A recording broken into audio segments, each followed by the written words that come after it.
اعوذ باللہ من الشیطان الرجیم بسم اللہ الرحمن الرحیم۔ خواتین و حضرات السلام علیکم ورحمۃ اللہ وبرکاتہ و مغفرتہ۔ پروگرام احکام شریعت اور فقہ حنفی سے متعلقہ مسائل کے ساتھ آپ کی خدمت میں حاضر ہیں۔ کل ایک کویسچن آخر میں تیزی سے میں جواب دے گیا تھا، تھوڑا سا اس کو بیان کرنا ہے۔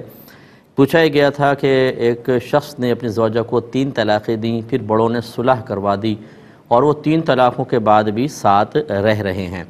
لڑکا جو ہے وہ کہتے ہیں کہ شاید ہمارے بھائی کا بیٹا ہے اور لڑکی جو ہے وہ بہن کی بیٹی ہے، اس طرح یہ قریبی رشتے بھی ہیں۔ اب ہم یہ جانتے ہیں کہ وہ ایک غلط زندگی گزار رہے ہیں، تو لڑکا لڑکی سے تو ہم بائیک آؤٹ کریں گے، کیا ان بھائی بہنوں سے بھی ہم ملنا چھوڑ دیں؟ دیکھیں، پہلے اچھی طرح یہ بات سمجھ لیں کہ اللہ تبارک و تعالیٰ نے واضح طور پہ قرآن عظیم میں تیسری طلاق کا حکم یہ بیان فرمایا کہ فَإِن طَلَّقَهَا فَلَا تَحِلُّ لَهُ مِن بَعْدُ حَتَّى تَنكِحَ زَوْجًا غَيْرَهُ، کہ پھر یہ عورت اگر شوہر اپنی بیوی کو تیسری طلاق دے دے تو یہ عورت اس پہلے شوہر کے لیے اس وقت تک حلال نہ ہوگی جب تک اس کے علاوہ کسی اور شخص سے نکاح نہ کر لے۔ اور نبی کریم صلی اللہ علیہ وسلم نے ایسی ہی ایک خاتون نے کہ جب انہوں نے بتایا کہ رسول اللہ میں نے پہلے شوہر نے مجھے 3 طلاقیں دیں، پھر میں نے کسی اور شخص سے نکاح کیا اور ابھی ہمارا جسمانی تعلق قائم نہیں ہوا اور میں چاہتی ہوں کہ پہلے شوہر کے پاس لوٹ جاؤں، تو نبی کریم صلی اللہ علیہ وسلم نے ارشاد فرمایا کہ نہیں، جب تک تم اس کا اور وہ تمہارا کچھ شہد نہ چکھ لے تم واپس نہیں لوٹ سکتی ہو۔ تو یہ سرکار نے شرم میں کنایہ بیان فرمایا، لیکن مراد یہ تھی کہ جب تک تم دونوں کے مابین جسمانی تعلق قائم نہ ہو تم پہلے شوہر کے لیے حلال نہ ہوگی۔ اب قرآن و حدیث کو ملا لیں تو اس کا مطلب یہ ہوا کہ دوسرے شخص سے نکاح کرنا ہوگا، پھر جسمانی تعلق قائم ہو، پھر وہ شخص طلاق دے دے یا اس کا انتقال ہو، اس کی عدت گزار کر پھر پہلے شوہر کے پاس آ سکتی ہیں۔ اب ہمارے ہاں چونکہ ہم دین کی ABC سیکھتے نہیں ہیں، ہوتے ہیں چراغ دین اور نور دین، نام ایسے سے رکھیں گے لیکن دین کی ابتدا بھی ہمیں نہیں پتہ ہوتی، پھر ہم یہ کسی بھی داڑھی والے سے مسئلہ معلوم کرتے ہیں اور وہ بسا اوقات غلط مسائل بتاتے ہیں اور ہم اس کو سب کچھ سمجھتے ہوئے اس پہ عمل کر کے حلال کو حرام اور حرام کو حلال کر بیٹھتے ہیں۔ انشاءاللہ جواب کمپلیٹ کرتا ہوں لیکن ایک مختصر سے بریک کے بعد۔ بسم اللہ الرحمن الرحیم۔ تو ہم یہ عرض کر رہے تھے کہ جب اللہ تعالیٰ اس کے رسول نے 3 طلاقوں کے بعد پہلے شوہر کی طرف لوٹنے کے لیے باقاعدہ ایک طریقہ بتا دیا تو اس طریقے کو فراموش کر کے پھر بھئی صلح کر لی آپس میں، بعض کہتے ہیں ہم نے 60 مسکینوں کو کھانا کھلا دیا ہے تو دوبارہ ساتھ رہنا جائز ہو گیا، تو یقینی سی بات ہے کہ وہ تمام طریقے جو قرآن و حدیث کے بتائے ہوئے طریقے سے ہٹ کر ہیں ان کا اختیار کرنا حرام ہوگا، اور یہ دونوں میاں بیوی نہیں ہے، یہ بالکل اجنبی ہو چکے ہیں۔ اب ان کا ساتھ رہنے کا مطلب یہ ہے کہ جس سے کسی اجنبی عورت کو پکڑ کے اپنے گھر میں رکھ لیا جائے معاذ اللہ۔ اب جسمانی تعلق یہ زنا کے زمرے میں آئے گا، اگر بچے پیدا ہوتے ہیں تو ان کا نسب باپ سے ثابت نہیں ہوگا، وہ جائز نہیں کہلائیں گے، اور اسی طرح ان کا ساتھ رہنا، ایک دوسرے کو چھونا پھر دیکھنا سب حرام، یعنی مسلسل حرام اور گناہ کبیرہ۔ اب اس موجودہ دور میں چونکہ اگر ریاست کوئی قانون اس طرح کا جاری نہیں کرتی ہے تو پھر عوام الناس کو یہ تو نہیں کہا جائے گا کہ آپ قانون کو اپنے ہاتھ میں لے کے مارے پیٹیں، ان کو کمروں کے اندر بند کر دیں، ایسا نہیں ہوتا، بلکہ حکم شرعی یہ ہوتا ہے کہ آپ سوشل بائیک آؤٹ کر لیں، آپ ان سے ملنا جلنا چھوڑ دیں، یعنی کہ ظاہر ناراضگی ہونا چاہیے کہ اللہ تبارک و تعالیٰ اس کے رسول کے احکام کو فراموش کر کے اس طرح اعلانیہ گناہ کبیرہ اور بڑے اطمینان سے کرنا، اگر ہم ان سے ملیں گے جلیں گے تو ان کی تو حوصلہ افزائی ہوگی، تو لہٰذا ہم ان کا سوشل بائیک آؤٹ کرتے ہیں۔ اس کا طریقہ پھر یہ ہوگا، نہ سلام، نہ دعا، نہ کلام، نہ ان کو خوشی غمی میں بلائیں، نہ ان کی خوشی غمی میں جائیں، بالکل دور رہیں۔ اسی طرح جو ان سے تعلق رکھے ان سے بھی آپ کو تعلق توڑنا ہوگا، یہ اللہ تبارک و تعالیٰ کی رضا کے لیے ہے۔ جب بنی اسرائیل کے کچھ لوگوں نے غلط شکار کر لیا تھا، ناجائز ہفتے کے دن منع کیا تھا، تو اللہ تعالیٰ نے رشتہ داروں کو منع کیا کہ ان سے نہیں ملنا ہے، جو ملے وہ بھی تباہ ہوئے اور جنہوں نے گناہ کیا تھا وہ بھی تباہ ہوئے، اور جنہوں نے بائیک آؤٹ کر کے ایک دیوار درمیان میں قائم کر لی اور بالکل میل جول ترک کر دیا، صرف یہ لوگ بچے تھے، باقی سب عذاب میں مبتلا ہوئے۔ تو یہ طریقہ کار پچھلی شریعتوں میں بھی جاری ساری رہا ہے اور اس میں بھی ہے، تو لہٰذا اجتناب کرنا چاہیے۔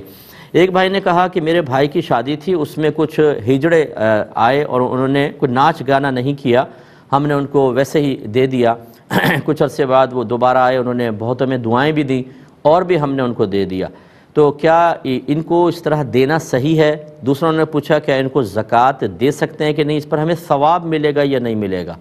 یہ صرف مانگ کے گزارا کرتے ہیں اور کوئی ایسا ناچ گانا نہیں کرتے ہیں۔ ایک اور بھی کویسچن ہے وہ عرض کرتا ہوں۔ تو پہلی بات تو یہ کہ دیکھیں، جب اس قسم کے کوئی لوگ ہوں کہ جن کو معاشرے میں پیس کر رکھ دیا گیا ہو، پسماندہ قسم کے لوگ ہوں، وہ اگر حلال رزق کمانے کے لیے جائز کوششیں بھی کرنے لگیں، تب بھی بعض انہی کے گروپ میں کچھ ایسے لوگ ہوتے ہیں جو اتنی بدنامی پیدا کر چکے ہوتے ہیں کہ سب کو ایک بری نظر سے ہی دیکھا جاتا ہے، اور لوگ ہنسی مذاق ٹھٹا اور پھر چھیڑ چھاڑ اور طنز اور دیگر غلط قسم کے معاملات کرتے ہیں۔ تو بیچارے ایسے لوگ کیا کریں، پھر وہ مانگنے پر مجبور ہوتے ہیں۔ ویسے تو مانگنا ناجائز اور حرام ہوتا ہے، لیکن اس قسم کے مجبور لوگوں کے لیے کہ جب ان کے لیے حلال ذرائع آمدنی بند کر دیے جائیں تو وہ کیا کریں، تو پھر ایسے لوگوں کی مالی امداد کرنے میں کوئی حرج نہیں ہے۔ ان کو زکوٰۃ بھی دی جا سکتی ہے، بس مالی کے نصاب نہ ہو، اور اس پہ یقیناً ثواب کا ترتب بھی ہوگا۔ اور یہ کہتے ہیں کہ کیا ہم کوئی ایسا کر سکتے ہیں کہ کوئی ایسا کام کروایا جائے کہ جس کو یہ کر کے اپنی اچھی ارننگ کر سکیں؟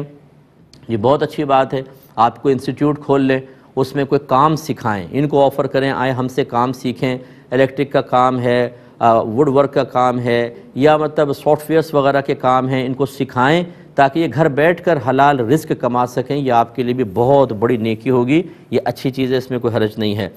ایک بھائی نے کویسچن کیا کہ کسی کی مقدار شرع سے کم داڑھی دیکھ کر کسی نے کہا ماشاءاللہ، تو اس میں کیا حکم شرع ہے؟ پوچھنے والے کا مقصد یہ ہے کہ داڑھی مکمل صاف کروانا یہ بھی گناہ، اور خشخشی داڑھی رکھنا یعنی مقدار شرع کے مطابق نہ ہو، اس کو بھی فقہاء اسلام نے ناجائز فرمایا ہے۔ تو اب اس ناجائز چیز کو دیکھ کر ماشاءاللہ کہنا، کلمہ تحسین کہنا، اس پہ کوئی سخت حکم لگتا ہے کہ نہیں؟ دیکھیں، میرا غالب گمان یہ ہے کہ اگر کسی نے کوئی ماشاءاللہ کہا بھی ہوگا تو وہ داڑھی کی مقدار کی کمی پر نہیں کہا ہوگا، بلکہ وہ داڑھی اس کے چہرے پہ جچ رہی ہوگی، وہ خوبصورت لگ رہا ہوگا، اس وجہ سے اس خوبصورتی کی بنا پر کہا گیا، نہ یہ کہ کسی مقدار شرع سے کم کسی چیز کی حوصلہ افزائی کرنا یا اس کو پسند کر کے ایسا کہا۔ میرا غالب گمان ہے، لہٰذا اس پہ کوئی سخت حکم تو نہیں لگے گا، لیکن یہ کہنے والے کو بھی سوچنا چاہیے کہ اگر آپ کسی کو کوئی اگر خلاف شرع کام کر رہا ہو اور آپ اس کی کسی بھی لحاظ سے حوصلہ افزائی کریں، جیسے مثال کے طور پہ کوئی ناجائز کام کرے اور آپ کہ یار بہت زبردست تم نے کام کیا ہے، تو تعریف سے وہ ناجائز کام چھوڑے گا کوئی؟ اس کی تو حوصلہ افزائی ہوگی۔ اس لیے اس قسم کے کلمات کہنے سے چونکہ برائی میں انسان آگے بڑھنے کی کوشش کرتا ہے اور حوصلہ افزائی پاتا ہے، اس وجہ سے اس کو منع کیا جائے گا۔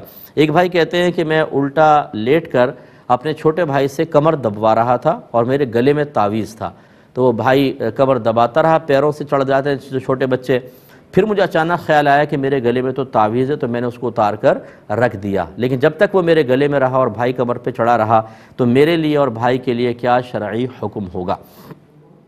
دیکھیں، ہر تعویذ چونکہ قرآنی آیات پر مشتمل نہیں ہوتا، ہو سکتا ہے اسماء الہیہ ہوں، تو اس میں تو حکم ہلکا ہوگا۔ اگر قرآنی آیات بھی ہوں تو چونکہ آپ کو ذہن میں نہیں رہا تھا، آپ بھول گئے تھے، اور براہ راست بھائی کے قدم بھی تعویذ پہ نہیں پڑے، آپ تو الٹے لیٹے ہوئے تھے، تو شاید وہ سینے کے نیچے دب گیا ہوگا۔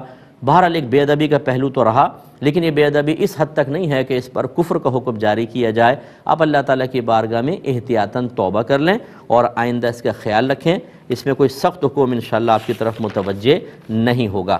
ایک بھائی کہتے ہیں کہ میں مغرب کی نماز کی قضا ادا کر رہا تھا، جب تیسری رکعت میں پڑھنے لگا تو مجھے ذہن میں نہیں رہا، ایسا گمان ہوا جیسے وطر پڑھ رہا ہوں، تو میں نے الحمد پڑھی، سورت پڑھی، اور پھر میں نے اللہ اکبر کہہ کر ہاتھ باندھا، یعنی دعائے قنوت کے لیے، تو اچانک یاد آیا کہ میں تو مغرب پڑھ رہا تھا، تو کیا اس پر آخر میں سجدہ سہو ہوگا یا نہیں ہوگا؟ دیکھیں، نہیں ہوگا۔ وجہ اس کی یہ ہے کہ آپ نے اگر تیسری رکعت میں الحمد پڑھ لی، سورت ملا لی، تو ہونا تو چاہیے تھا کہ صرف الحمد شریف پڑھتے یہ مستحب تھا، لیکن اگر آپ نے ساتھ میں سورت ملا لی تو اس سے کوئی سجدہ سہو واجب نہیں ہوتا۔ پھر آپ نے صرف ہاتھ اٹھائے ہیں، ہاتھ اٹھانے سے کوئی فرق نہیں پڑتا، آپ نے ساتھ ہی تکبیر لگائی جو ایک ذکر الہی ہے، تو اس میں کوئی بھی ایسی چیز نہیں ہے کہ جو ترک واجب کا سبب بنی ہو۔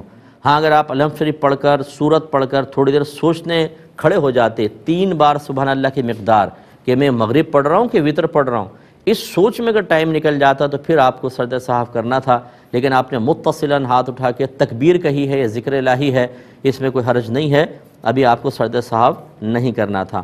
یہ کہتے ہیں ہمارے کسی دوست تھے، انہوں نے ہمیں ایک پارہ پڑھنے کے لیے دیا کہ بھئی سپارہ پڑھ دو، ہم نے قرآن بخشنا ہے، میں نے رکھ لیا اور بعد میں نے وہ پڑھا نہیں۔ جب انہوں نے کہا کہ بھئی ہمیں دے دیں تو ہم نے سپارہ ان کو دے دیا اور انہوں نے آگے قرآن بخش دیا۔ اب مجھے شرمندگی ہے، تو کیا میں اچھا یہ بھی یاد نہیں کہتے ہیں کہ کون سا سپارہ تھا، تو کیا میں کیا کروں اور کون سا سپارہ پڑھوں کہ چلو اب وہ قرآن کمپلیٹ ہو جائے؟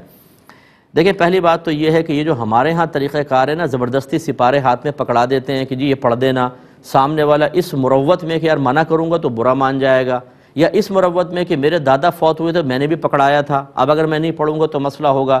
تو یہ میں نے اکثر دیکھا ہے کہ بڑی کوفت کے ساتھ پڑھتے ہیں، بے دلی کے ساتھ پڑھتے ہیں، اور ایسی بے پرواہی کے ساتھ پڑھ کر، اور جیسے یہ بھی ہوتا ہے کہ پڑھا ہی نہیں اور ہاتھ میں پکڑا دیا، یہ بھی کرتے ہیں۔ اس قسم کے معاملات نہ رکھے جائیں، آپ خود پڑھیں اور ایصال ثواب کریں۔ دوسروں سے اگر کوئی انہوں نے پڑھا ہوا ہے تو کہتے ہیں اگر پڑھا ہوا قرآن پاک ہے تو ہمارے دادا صاحب کو بھی اس کا ثواب ایصال کر دیجیے گا۔ لیکن یہ جو زبردستی ہم سپارے گھروں کے اندر دے دیتے ہیں اور پھر لوگ نہیں پڑھتے ہیں، اس میں نے بڑے بے ادبی کے پہلو دیکھے ہیں، تو مناسب نہیں ہے۔ بہرحال آپ نے ایک جھوٹ بولا کہ ہاں میں نے پڑھ لیا، اس پر آپ اللہ تعالیٰ کی بارگاہ میں توبہ کریں۔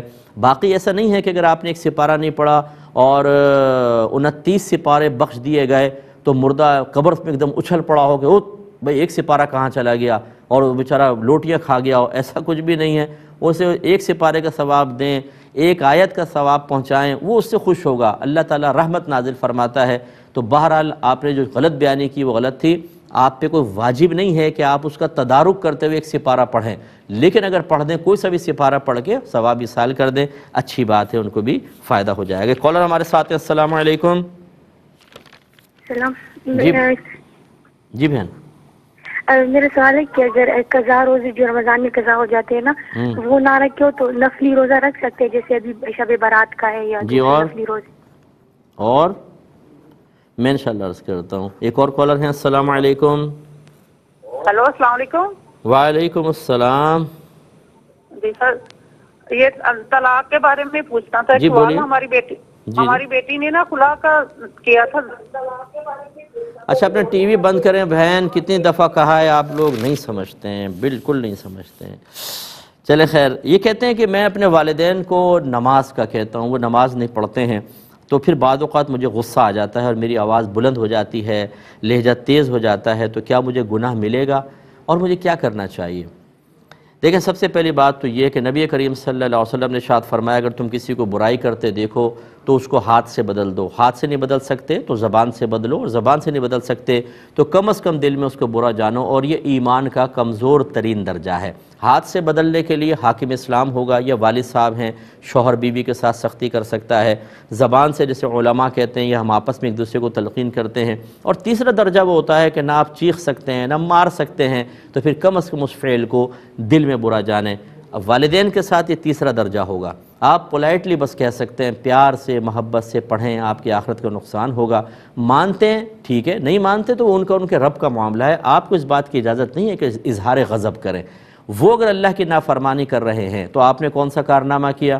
آپ بھی انہی کی روش پہ چل پڑے، وہ نماز قضا کر کے گناہ گار اور آپ اللہ کے حکم کو ٹال کر گناہ گار، کیونکہ اللہ تعالیٰ نے فرمایا کہ فَلَا تَقُلْ لَهُمَا اُفٍّ وَلَا تَنْهَرْهُمَا، پس ماں باپ کو اف بھی مت کہو اور نہ ان کو ڈانٹو۔ تو آپ ڈانٹ رہے ہیں تو اس لیے اللہ کی بارگاہ میں توبہ کریں، والدین سے معافی طلب کریں اور پیار محبت سے سمجھائیں، کوئی انعام کا لالچ دیں، کوئی کپڑے لا کر دے دیں، کوئی اور تحفے لا کر دے دیں اور کہ آپ نماز پڑھیں، کسی طریقے سے ان کو راضی کریں، لیکن یہ رویہ جو آپ کہہ رہے ہیں صحیح نہیں ہے۔ کالر ہمارے ساتھ ہیں، السلام علیکم۔ جی وعلیکم السلام، مفتی صاحب کیا حال ہے؟ اللہ کا کرم، اللہ کا کرم۔ سر میرے دو سوال ہیں۔ جی، اگر کسی کے اوپر حج فرض نہ ہو، وہ حج کر لے، تو جب اس کے اوپر دوبارہ حج فرض ہوگا اس کو دوبارہ حج کرنا پڑے گا یا کہ جو پہلے اس نے کیا وہی کافی ہوگا؟ جی، اور دوسرا میرا یہ سوال ہے کہ اگر کوئی بندہ حرام کی کمائی سے گاڑی خریدتا ہے، اس کے بعد پھر وہ محنت سے پیسہ کماتا ہے، لیکن گاڑی جو اس نے خریدی تھی وہ حرام کے پیسے کی تھی، تو اس کا جو روزی کمائے گا اس کا کیا شرعی حکم ہوگا؟ اور میں عرض کرتا ہوں انشاءاللہ۔ ایک اور کالر ہیں، السلام علیکم۔ وعلیکم السلام۔ جی بھائی جان۔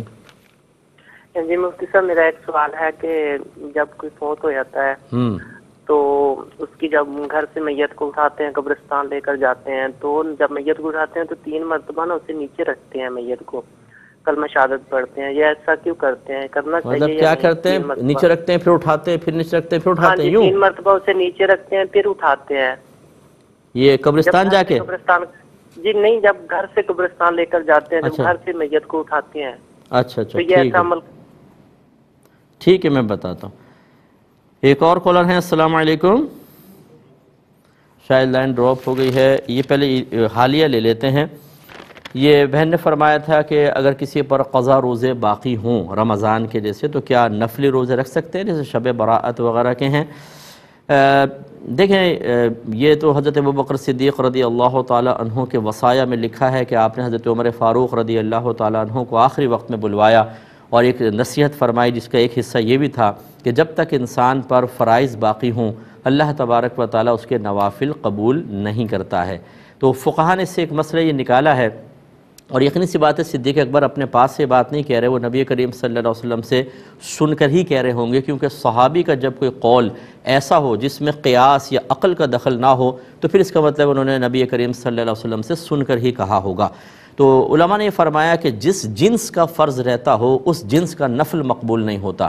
یعنی اگر آپ کے قضا نمازیں باقی ہیں تو نفل نمازیں مقبول نہیں، اگر آپ پر زکوٰۃ باقی ہے تو نفل صدقہ مقبول نہیں، اگر آپ پر قضا رمضان کے روزے باقی ہیں تو نفل روزے مقبول نہیں. لیکن یہ نہیں کہ وہ ضائع ہو جاتے ہیں، لیکن وہ مقبول نہیں ہوں گے جب تک کہ آپ یہ نہ کر لیں. تو ہمارا مشورہ یہ ہوگا کہ یہ قضا روزے پہلے رکھے جائیں. ایک اور کالر ہیں، السلام علیکم.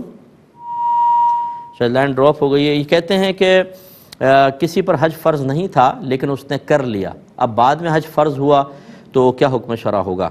دیکھیں اگر اس نے خالصتاً نفل کی نیت سے پہلے والا حج کر لیا تو پھر تو اس کا وہ نفل ہوا، اب اس کو آگے دوبارہ اس کے پاس پیسے وغیرہ آئے ہیں تو دوبارہ اس کو حج کرنا فرض ہوگا.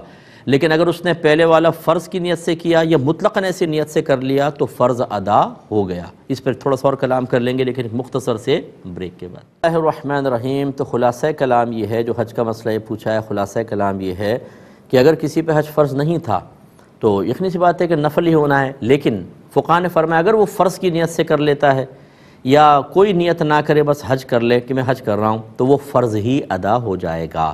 اب اگر بعد میں وہ اس کے پاس اور مال آ جاتا ہے تو دوبارہ حج کرنے کی حاجت نہیں ہے.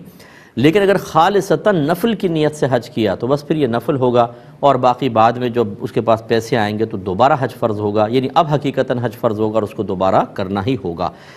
ایک ہے کہتے ہیں کسی نے حرام کی کمائی سے گاڑی خریدی، پھر اس کو کسی طرح یوز کیا تو جائز کام میں، تو حلال رزق حاصل ہوا، تو کیا یہ جو رزق حاصل ہوا یہ حرام ہوگا کہ نہیں ہوگا؟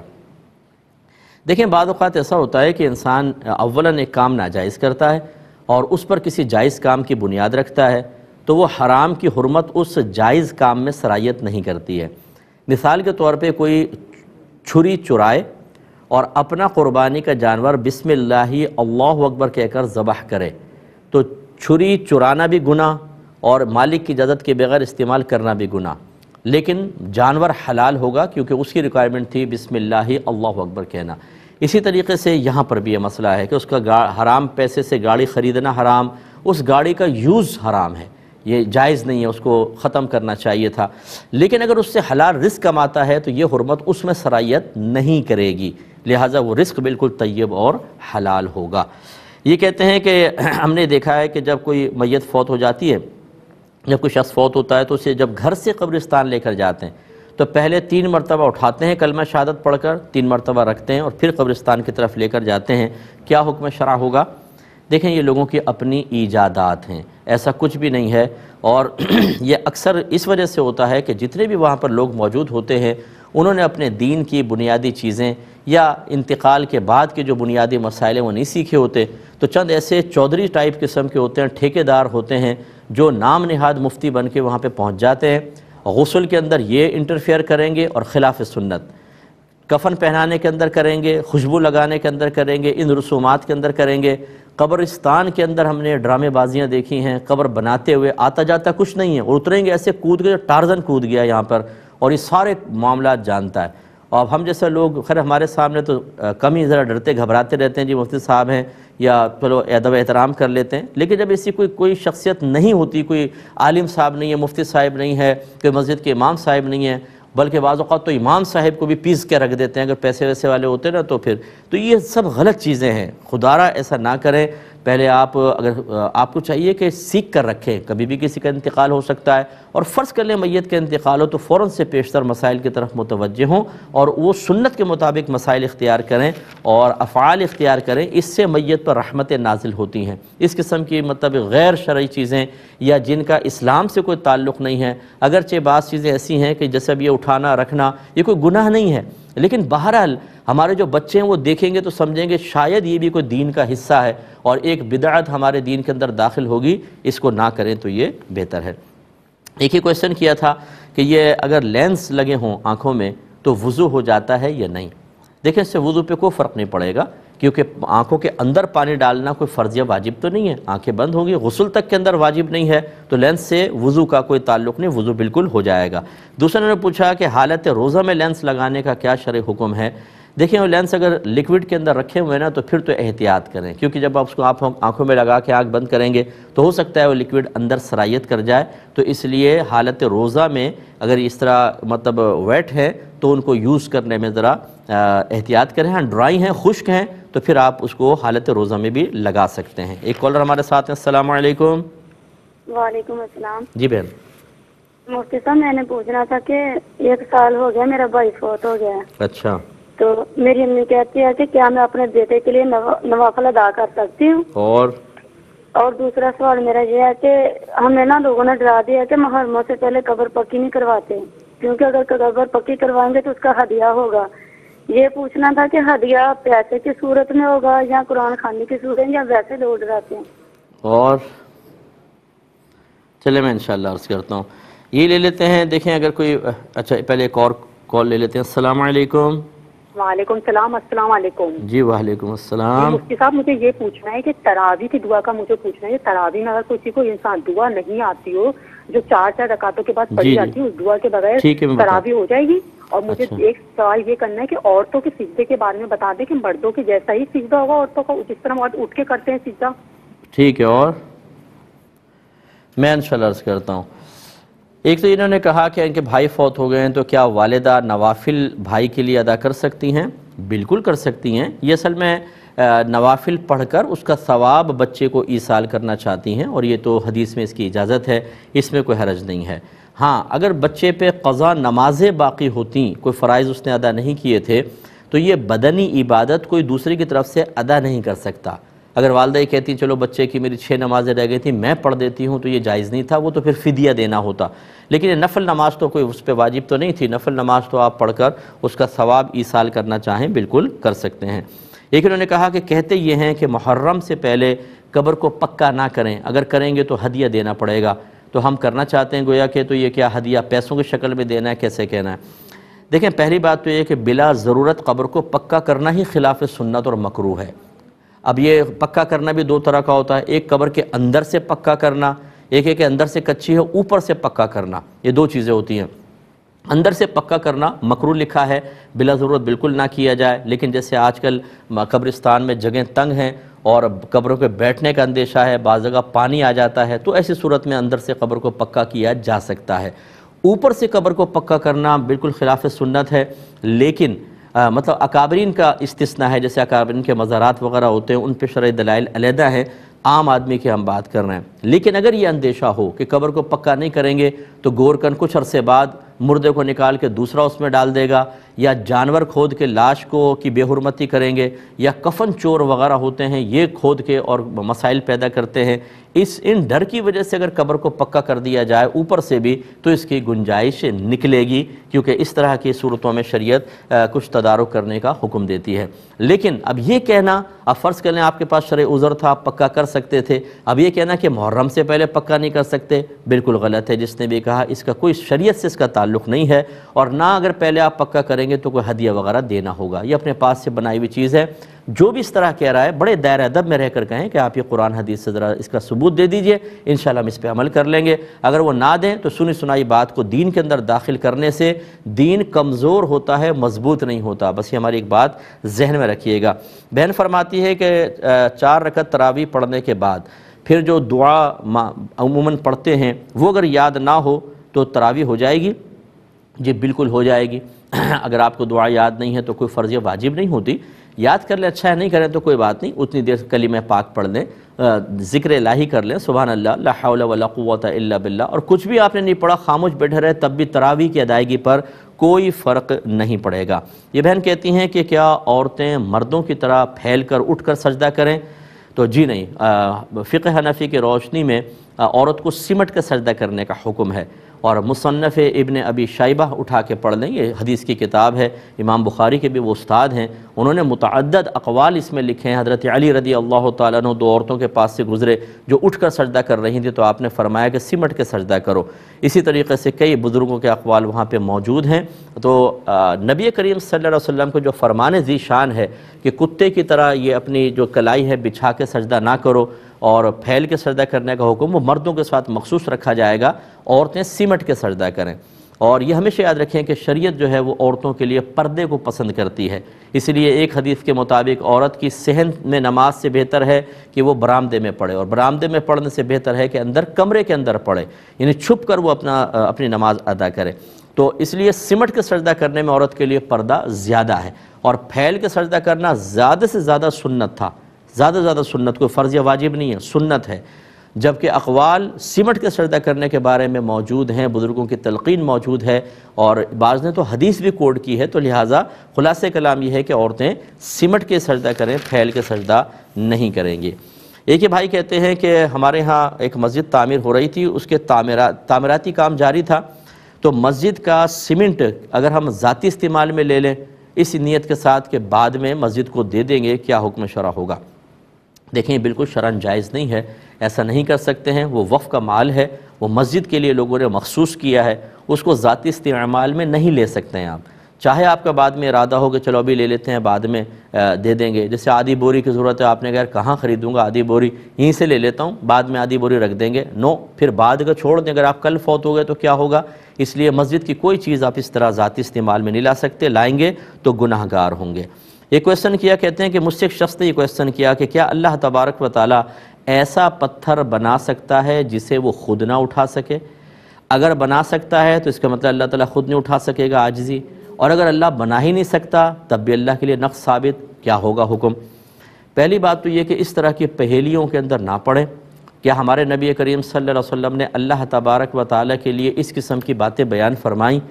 ذات باری تعالیٰ پر بہت ہی کم کلام آپ دیکھیں گے، قرآن میں بھی حدیث میں بھی صفات پر کلام ہے، حتیٰ کہ جب اللہ تعالیٰ کی ذات کے بارے میں کویسچن ہوا تو سورہ اخلاص نازل ہوئی ہے جس میں تمام صفات کا ذکر ہے، تو اشارہ کیا گیا کہ ذات باری تعالیٰ پر غور نہ کرو بلکہ صفات پر غور کرو، تو وہ بھی صفات وہ جو ذکر کر دی گئی، اس قسم کے بیہودہ کویسچن بنا کر اور معاذ اللہ اپنے ایمان کو خطرے میں ڈالنا، جو آپ سے اس طرح کے کویسچن کر رہا ہے اس سے دور ہو جائے، اس کا ایمان بڑے خطرے میں ہے، کیونکہ وہ شیطانی وساوس سے نہیں بچ سکے گا۔ اب ایک بات سمجھ لیجئے کہ اللہ تبارک و تعالیٰ کی ایک قدرت ہے، اللہ تعالیٰ چیزوں کو معرض وجود پہ لانے پر قادر ہے، اس کی قدرت کے تحت محال نہیں آتا ہے، محال اسے کہتے ہیں جو معرض وجود میں آ ہی نہ سکے، جیسے دوسرا خدا کبھی پیدا نہیں ہو سکتا، تو یہ اللہ کی ایک قدرت کے تحت بھی نہیں آئے گا، جو کہتے ہیں ان اللہ علی کل شیء قدیر، بے شک اللہ تعالیٰ ہر چاہت پر قادر ہے، تو اللہ تعالیٰ کی قدرت محال کو شامل نہیں ہوتی۔ اب آپ یہ سوال پیدا ہو سکتا ہے اس کا مطلب ہے قدرت ناقص ہے کہ محال کو شامل نہیں؟ قدرت کامل ہے، اس محال میں نقص ہے کہ یہ قدرت کے تحت آنے کی صلاحیت نہیں رکھتا۔ اس کو یوں سمجھ لیں کہ آپ ایک تار الیکٹرک کا لگائیں، اس میں 100 بلب لگائیں، 2 فیوز لگا دیں، 98 جلیں گے، 2 نہیں جلیں گے۔ آپ کوئی کہے کہ یار الیکٹرک کا قصور ہے، دیکھو 2 نہیں جل رہے، آپ جواب کیا دیں گے کہ بھائی اگر قصور ہوتا تو 98 کیسے جل رہے ہیں؟ بجلی کا قصور نہیں، ان بلبوں کا قصور ہے کہ بجلی سے فیض حاصل کرنے کی صلاحیت نہیں رکھتے ہیں۔ اسی طرح میرے آقا صلی اللہ علیہ وسلم کی تبلیغ کامل ترین تھی، کامل و اکمل، کون اس کا انکار کر سکتا ہے؟ اب کوئی کہے کہ پھر ابو جہل ایمان کیوں نہیں لے کر آیا؟ آپ اس کو جواب دیں گے کہ یہ تبلیغ کا نقص نہیں تھا، اس میں نقص تھا کہ وہ نبی کریم صلی اللہ علیہ وسلم کی تبلیغ کامل کا فیض حاصل نہ کر سکا۔ تو اب اس کا جواب یہ ہے کہ یہ جو دوسرا ایسا پتھر بنانا کہ اللہ تعالیٰ نہ اٹھا سکے، یہ محال ہے، اور محال تحت قدرت آتا ہی نہیں، اس میں قدرت کا نقص نہیں بلکہ اس محال کے اندر ایک کمی اور نقص ہے کہ وہ تحت قدرت آنے کی صلاحیت نہیں رکھتا، لہٰذا اللہ کا کمال ہی ہے، اور اس قسم کے کویسچنز پر آئندہ کبھی توجہ مت کیجئے گا۔ یہ کہتے ہیں کہ یہ چہروں پر یا کمر پر کیل نکل آتے ہیں، ان کو بعض اوقات عورتوں کو بڑی ہوتی ہے، ذرا دیکھا نہیں کہ یہ دبا کے اس کو نکالتے ہیں، اور مردوں کی بھی شروع ہو جاتی ہیں لمبے لمبے ناخنوں سے. تو کہتے ہیں کہ چہرے پہ یا کمر پر کیل ہوتے ہیں، انہیں نکالنے سے وضو چلا جائے گا کہ نہیں؟ دیکھیں وضو نہیں جائے گا، کیونکہ اس میں کوئی لکوڈ نہیں نکلتا ہے اور یہ کھال کے اندر پیوست ہوتے ہیں، کوئی اندر بدن سے باہر نہیں آتے ہیں. یہ میل وغیرہ اصل میں جو جسم دھوتے نہیں نا صحیح، تو وہاں پہ میل جمع ہوتا رہتا ہے، وہ ایک سخت شکل اختیار کر لیتا ہے، مسام میں جگہ بنا لیتا ہے. پھر ہماری بہنیں اس میں کھدائی کرتی ہیں اور بڑے ہی ماہرانہ انداز سے ان سب کو باہر نکال دیتی ہیں. تو اس لیے بہرحال اس سے وضو نہیں جائے گا. ایک بھائی یہ کہتے ہیں کہ صبح اٹھے تو غسل واجب تھا، جسم پر نجاست لگی تھی لیکن پانی موجود نہیں ہے. اب ہم نے نماز پڑھنی ہے تو غسل کے لیے تو میں تیمم کر لوں گا، لیکن یہ جو ناپاکی بدن پر لگی ہے اس کو کیا کروں؟